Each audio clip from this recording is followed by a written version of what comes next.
Sir, જી sir. આજે શું નવું શીખવાડો છો? MS Wordની અંદર આપણે પાસવર્ડ કેવી રીતે સેટ કરી શકીએ?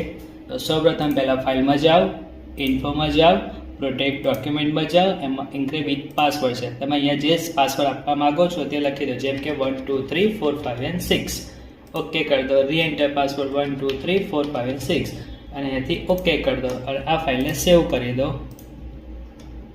ડેસ્કટોપ પર સેવ કરું છું અને ફાઇલનું નામ આપી દઉં છું 1 2 3 અને એનાથી હું સેવ કરી દઈશ.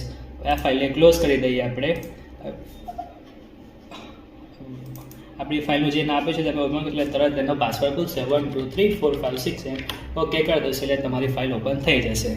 ઓકે, બીજું કંઈ? હા, તમે જે આ વર્ડ ફાઇલ છે એની PDF કેવી રીતે બનાવશો અને PDFમાં પાસવર્ડ પણ તમે કેવી રીતે સેટ કરી શકશો? તો સૌપ્રથમ તમે ફાઇલમાં જતા રહો, સેવ એઝમાં ક્લિક કરો. તમે જ્યાં ફાઇલ સેવ કરવા માગો છો તે લોકેશન ક્લિક કરો. જેમ કે હું ડેસ્કટોપ પર જાઉં છું, વર્ડ ડોક્યુમેન્ટ લખેલું છે એમાં તમે ક્લિક કરશો એટલે PDFનો ઓપ્શન હશે, એના પર ક્લિક કરશો.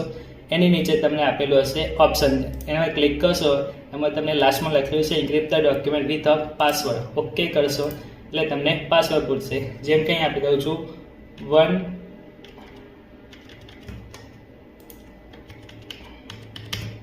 તમે ઓકે કરી દેશો અને અહીંયાથી સેવ કરી દેશો એટલે આ PDFમાં પાસવર્ડ આવી જશે. જેમ કે જો તરત આવી ગયું, હું પાસવર્ડ આપી દઉં છું એટલે PDF ફાઇલ તમારી ઓપન થઈ જશે. Okay, thank you. વેલકમ.